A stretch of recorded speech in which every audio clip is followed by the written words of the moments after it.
ಗಣೇಶ ಹಬ್ಬಕ್ಕೆ ಡಿಜೆ ಅವಕಾಶವಿಲ್ಲ.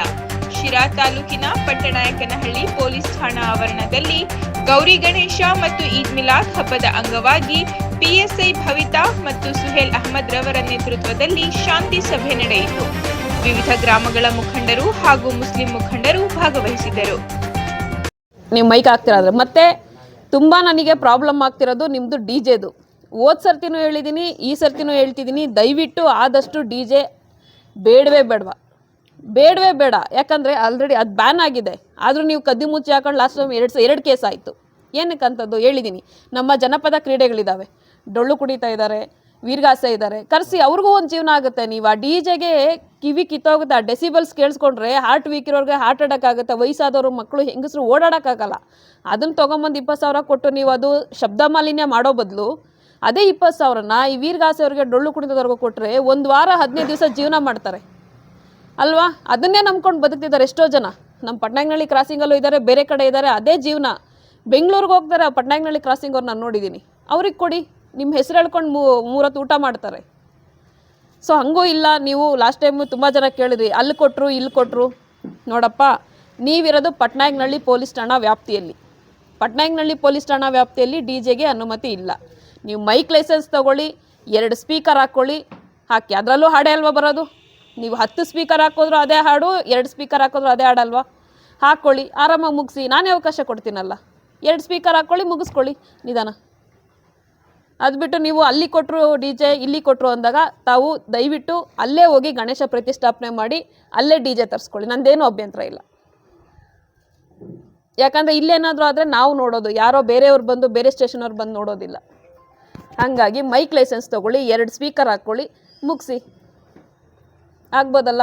ಇದೊಂದು ದಯವಿಟ್ಟು ಕ್ಲಾರಿಟಿ ಇರಲಿ. ಮತ್ತು ನಮಗೆ ನೀವು ಫೋನ್ಗಳು ಮಾಡಿಸೋದು, ನಮಗೆ ಪ್ರೆಷರ್ ಹಾಕ್ಸೋದು ಮಾಡಿದ್ರೆ ನಮಗೂ ಕಷ್ಟ ಆಗುತ್ತೆ. ನಾನು ಯಾವ ಕಾರಣಕ್ಕೂ ಕೊಡೋದಿಲ್ಲ. ಇದೊಂದು ದಯವಿಟ್ಟು ಎಲ್ಲರಿಗೂ ಹೇಳ್ಬಿಡಿ. ಡಿ ಜೆ ಯಾರಿಗೂ ಇಲ್ಲ. ಅವರು ಡಿ ಜೆ ಅವ್ರಿಗೂ ಕರೆದು ಈಗ ಮೀಟಿಂಗ್ ಮಾಡ್ತೀವಿ ನಾವು. ನಮ್ಮ ವ್ಯಾಪ್ತಿಯಲ್ಲಿ ಯಾರು ಸೌಂಡ್ ಸಿಸ್ಟಮ್ ಇಟ್ಟಿದ್ದಾರೆ ಅವ್ರನ್ನೂ ಕರೆದು ಸಹ ನಾವು ಮೀಟಿಂಗ್ ಮಾಡ್ತೀವಿ. ನೀವು ಮೈಕ್ ಲೈಸೆನ್ಸ್ ತೊಗೊಂಡು 2 ಸ್ಪೀಕರ್ ಕಟ್ಕೊಳ್ಳಿ. ಎಷ್ಟೊತ್ತು ಬೇಕಾದ್ರೂ ಮೆರವಣಿಗೆ ಮಾಡಿ. ಬೆಳಗ್ಗೆ 10 ಗಂಟೆಗೆ ಸ್ಟಾರ್ಟ್ ಮಾಡಿ, 6 ಗಂಟೆವರೆಗೂ ಮಾಡಿ, 6 ಗಂಟೆಗೆ ವಿಸರ್ಜನೆ ಮಾಡಿಬಿಡಿ. ಇಷ್ಟು ಮಾಡ್ಬೋದಲ್ವಾ? ಮಳೆಗಾಲ ಇದೆ ಈಗ. ಆಗಸ್ಟ್ ಆದರೂ ಇಷ್ಟೊತ್ತಾದರೂ ಇನ್ನೂ ಮಳೆ ನಿಂತಿಲ್ಲ, ಜಾಸ್ತಿ ಆಗ್ತಾ ಇದೆ. ಹಾಗಾಗಿ ಬೇಗ ಮುಗಿಸಿ. ಮತ್ತು ಪ್ರತಿಯೊಬ್ಬರು ಅಲ್ಲಿ ವಾಲಂಟಿಯರ್ ಇರಬೇಕು ಅಂತ ಹೇಳಿದ್ದೀವಿ. ಎಷ್ಟೊಂದು ಸತಿ ನಾನು ಬಂದಾಗ ಅಲ್ಲಿ ಯಾರೂ ಇರಲಿಲ್ಲ. ಹೋದ ಸರ್ತಿ ಅಲ್ಲಿ ಪ್ರತಿಯೊಬ್ಬರು ಏನು ಗಣೇಶ ಕೂರಿಸಿದ್ರೆ ಅಲ್ಲಿ ವಾಲಂಟಿಯರ್ ಇರಲೇಬೇಕು. ಮತ್ತು ಎಳ್ಳಿಕ್ಕಿದ್ದಾಗ ವಿಸರ್ಜನೆ ಮಾಡ್ತೀರಾ ಅಂದರೆ ಎಲ್ರಿ ಕಣ್ಣಿಗೂ ಕಾಣುತ್ತೆ. ಒಂದು ವೇಳೆ ಯಾರೋ ಒಬ್ಬ ಏನೋ ಅಕಸ್ಮಾತಾಗಿ ಇಳಿದ ಮುಳುಗ್ತಿದ್ದಾನೆ ಅಂದರೆ ಅವನನ್ನು ಕಾಪಾಡ್ಲಿಕ್ಕೆ ಯಾರೋ ಈಜು ಬರೋರು ನಾವು ಇಳಿಸ್ಬೋದು. ಕತ್ಲಲ್ಲಿ ಗೊತ್ತಾಗೋದಿಲ್ಲ. ನೀವು ಬರೀ ಎಲ್ಲ ಗಣೇಶನೇ ನೋಡ್ತಿರ್ತೀರಿ, ಅಕ್ಕಪಕ್ಕ ಯಾರು ಇಳಿದಿದ್ದಾರೆ, ಯಾರು ಮುಳುಗಿದ್ದಾರೆ ಗೊತ್ತೇ ಆಗಲ್ಲ. ಮತ್ತು ಮಕ್ಕಳನ್ನ ಆದಷ್ಟು ದೂರ ಇಡಿ. ನಮ್ಮ ಪೊಲೀಸರು ಇದ್ದೇ ಇರ್ತಾರೆ, ನಾವು ಹೇಳಿರ್ತೀವಿ. ಅದ್ರ ಜೊತೆ ನೀವೇನು ಗಣೇಶ ಪ್ರತಿಷ್ಠಾಪನೆ ಮಾಡಿರ್ತೀರಲ್ಲ, ನಿಮ್ಮದು ಸಹ ಅದು ಆದ್ಯ ಕರ್ತವ್ಯ ಆಗಿರುತ್ತೆ. ಮತ್ತು ಆ ಉದ್ದೇಶಕ್ಕಷ್ಟೇ ಪ್ರತಿ ವಿಸರ್ಜನೆಗೂ ನಮ್ಮ ಪೊಲೀಸರನ್ನ ನಾನು ಕಳಿಸಲೇಬೇಕಿದೆ. ನಮ್ಮ ಉಸ್ತುವಾರಿಲೇ ನಡಿಬೇಕಾಗಿರೋದು.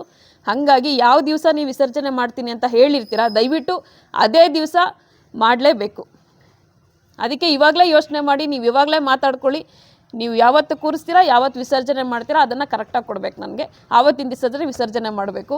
ಹೋದ ಸರ್ತಿ ತುಂಬ ಜನ ನನಗೆ ತುಂಬ ಪ್ರಾಬ್ಲಮ್ ಕೊಟ್ರಿ. 6 ಗಂಟೆ ಒಳಗಡೆ ಬಿಡ್ರಿ ಅಂದರೆ 8 ಗಂಟೆ ಮಾಡಿದ್ರಿ, 9 ಗಂಟೆ ಮಾಡಿದ್ರಿ, 10 ಗಂಟೆ ಮಾಡಿದ್ರಿ. ಬರ್ತಾ ರಾತ್ರಿ 12 ಗಂಟೆಗೆ ಹೊರಟೋಯ್ತು. ಅವೆಲ್ಲ ನೋಟ್ ಆಗಿದೆ. ಈಗ ನೀವು ಯಾರು ಪರ್ಮಿಷನ್ ತೊಗೊಳಕ್ಕೆ ಬರ್ತಿರಲ್ಲ, ಆ ಫೈಲಲ್ಲಿ ನೀವು ವಿಸರ್ಜನೆ ಮಾಡಿ ಎಷ್ಟೊತ್ತಿಗೆ ಮಾಡಿದ್ದೀರಾ, ಎಲ್ಲೆಲ್ಲಿ ತೊಂದರೆ ಆಯಿತು, ಪ್ರತಿಯೊಂದು ನೋಟ್ ಆಗಿದೆ. ಅವ್ರನ್ನ ಸಪ್ರೇಟಾಗಿ ನಾವು ಮಾತಾಡಿಸ್ತೀವಿ. ಈಗ ಎಲ್ಲರ ಮುಂದೆ ಬೇಡ, ನೀವು ಪರ್ಮಿಷನ್ ಬಂದಾಗ ಮಾತಾಡಿಸ್ತೀವಿ. ಏನಂತೆ ಬೆಳಗ್ಗೆ 10 ಗಂಟೆಗೆ ಶುರು ಮಾಡಿ, ಎಷ್ಟು ಬೇಕು ಕುಣೀರಿ, 6 ಗಂಟೆ ಒಳಗಡೆ ಬಿಡಿ, ಕತ್ಲಾಗೋದ್ರೊಳಗಡೆ ಬಿಡಿ. ಆ ಲೈಟ್ ವ್ಯವಸ್ಥೆ ಇರೋದಿಲ್ಲ, ಹೋಗೋದಕ್ಕೆ ದಾರಿ ಹೆಂಗಿದೆ ಗೊತ್ತಾಗೋದಿಲ್ಲ. ಅದು ಯಾವುದು ಊರು ಹೋದ್ವಲ್ಲ, ಫುಲ್ಲು ಕೆರೆ ಒಳಗಡೆಗಿತ್ತು, ಫುಲ್ ಕತ್ಲಿತ್ತು.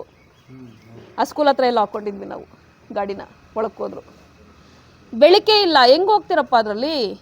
ಈಗ ನಾನು ನೋಡ್ದಂಗೆ ಶಿರಾದಲ್ಲಿ ಜಾಸ್ತಿ ಹಾವು ಮತ್ತು ಅದು ಚೇಳೆನೋ ಕಡಿತದಿಂದ ಸಾವಾಗಿರೋದೇ ಜಾಸ್ತಿ ಇದೆ. ಮಳೆಗಾಲ ಇದೆ, ಎಲ್ಲ ವಿಷ ಕೀಟಗಳು ರೋಡ್ ಮೇಲೆ ಇರ್ತವೆ. ನಿಮ್ಮ ಜೀವಕ್ಕೂ ಅಪಾಯ ಅಲ್ವಾ? ಒಂದು ದಿವಸ ನಾವು ಎಂಜಾಯ್ ಮಾಡೋಕ್ಕೆ ಹೋಗಿ, ಒಂದು ದಿವಸ ಖುಷಿ ಪಡೋಕ್ಕೆ ಹೋಗಿ ಇರ್ತಕ್ಕಂಥ ಸುಂದರವಾದ ಜೀವನ ಕಳ್ಕೊಳ್ಳೋದು ಎಷ್ಟು ಸರಿ ಹೇಳಿ? ಎಷ್ಟೊಂದು ಆಗಿದೆ, ನಮ್ಮಲ್ಲಿ ಯಾವುದಾಗಿಲ್ಲ. ಲಾಸ್ಟ್ ಟೈಮು ನೋಡಿದ್ರಿ, ಎಷ್ಟೋ ಕಡೆ ವಿಸರ್ಜನೆ ಟೈಮಲ್ಲಿ ಮುಳುಗಿ ಸತ್ತಿರೋದು ನೋಡಿದ್ರಿ. ಗಲಾಟೆ ಟೈಮಲ್ಲಿ ಅವ್ನು ಯಾರೋ ಟ್ಯಾಕ್ಟ್ರಿಂದ ಹಿಂಗೆ ಉಲ್ಟಾ ಜಂಪ್ ಮಾಡೋಕ್ಕೆ ಹೋದ, ತಲೆ ಮುರಿದೋಯ್ತು. ನೋಡಿದ್ರ ವೀಡಿಯೋ ಲಾಸ್ಟ್ ಇಯರು ಇನ್ಸ್ಟಾಗ್ರಾಮಲ್ಲಿ ಬಂದಿತ್ತು.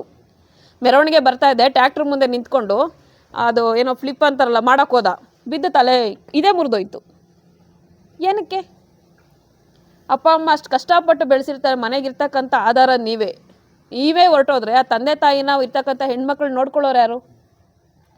ಬನ್ನಿ, ಕುಣಿರಿ, ಎಂಜಾಯ್ ಮಾಡಿ, ಏನು ಬೇಕು ಮಾಡಿ, ನಿಮ್ಮ ಜೀವನನೂ ಅಷ್ಟೇ ಇಂಪಾರ್ಟೆಂಟ್ ಅಲ್ವಾ?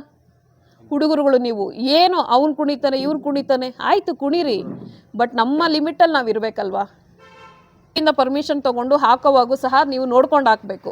ಎಲೆಕ್ಟ್ರಿಕ್ ಶಾಕು, ಎಲೆಕ್ಟ್ರಿಕ್ ಡೆತ್ತು ತುಂಬ ಆಗ್ತಾಯಿದೆ. ಯಾರೋ ಒಬ್ಬನ ಕರೆದು ಒಂದು ವೈರ್ ಹಾಕಿ ಎಳ್ಕೊಂಡು ಇಲ್ಲಿಗಾಲಾಗಿ ದಯವಿಟ್ಟು ತೊಗೊಬೇಡಿ. ಅದು ನಿಮ್ಮ ಜೀವಕ್ಕೂ ತೊಂದರೆ, ನಿಮ್ಮನ್ನು ನಂಬ್ಕೊಂಡು ಅಲ್ಲಿರ್ತಕ್ಕಂಥ ನಿಮ್ಮ ಹುಡುಗರುಗಳಿಗೂ ತೊಂದರೆ.